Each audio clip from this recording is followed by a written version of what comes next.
What's up, everybody? Today we're going to talk about anti-intellectualism.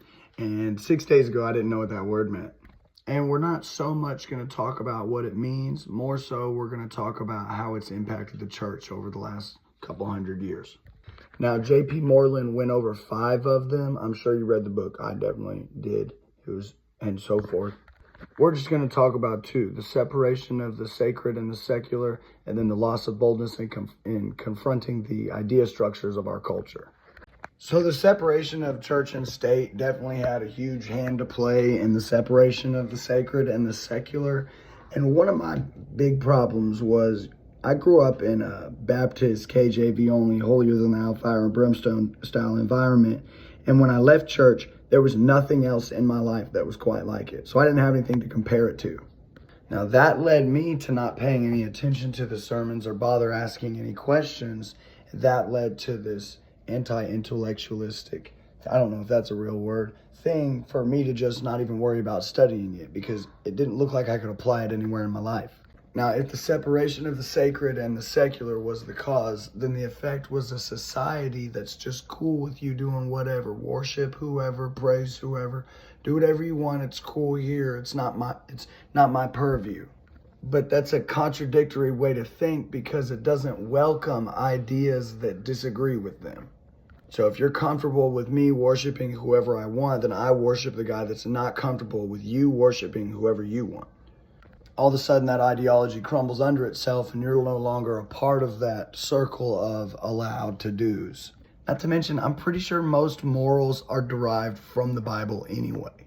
I'm not sure what came first, the chicken or the egg here, but I think do not murder was put in the Bible before it was put anywhere else. So I don't know how there could be a secular that operates, if not off of a base set of biblical morals in the first place, intentional or not.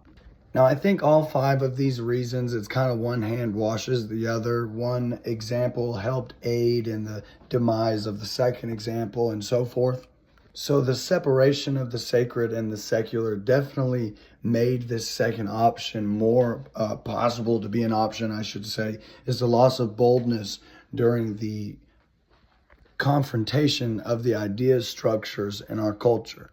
Now, as the book mentioned, there were a few revivalists in the 1800s that had an impact towards the demise of intellectualism in the church.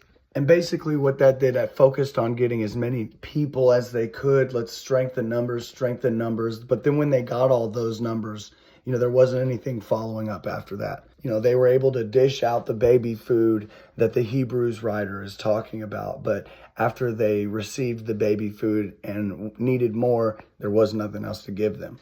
I believe the writer also mentioned an issue that came from this is that there's not many bold Christian writers out there. And the reason is because not many were trained.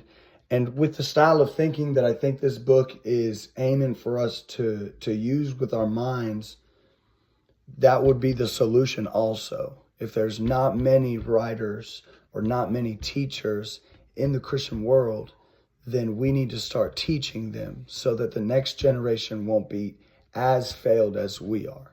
And surprisingly enough, most people don't know scripture the way that you think they do, especially in the church. I've talked to so many people that never knew that when Jesus was on the cross and said, my God, why have you forsaken me? There are so many Christians I know that did not know he was referencing a psalm. That was intentional. It wasn't an accident. Jesus saying that on the cross was extremely intentional. He wasn't crying out, telling God that he had been forsaken. He is God. But just one of those simple, I call them Easter eggs, just one of those simple Easter eggs. It's just people don't know anything about it, and it's because the church is failing in that area due to anti-intellectualism. As I was reading through these 3 chapters, I hit a bunch of speed bumps and huge brick walls. It was a little difficult for me to read, given my never having read anything in my entire life background. And then it clicked that that's the point. You don't go to the gym and practice an assortment of different exercises so that you can go out and showcase your ability to perform those exercises. You go to the gym to do mundane, repetitious exercises so that when you need to use those muscles for whatever outside the gym reason, they're there and ready. In the same way, that's how the church needs to push our minds. That's how individual in your study need to push your mind. I don't think that we could ever use scripture to initially begin placing sacred back into the pillar of society. So we would kind of have to meet society on the turf that they're on. And that's where like realistic thinking and all these other training of your mind aspects that J.P. Moreland was talking about come into play.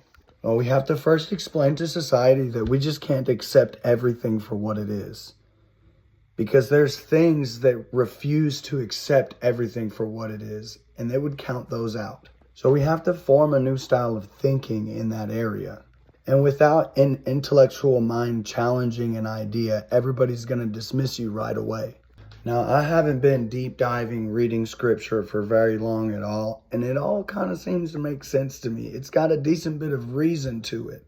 So in order to understand the reason in the scripture, you have to study it, and you have to train your mind to detect reason. You can't just decipher the difference between an analogy and an actual piece of advice if you don't have a correlated study around discerning the difference between the two.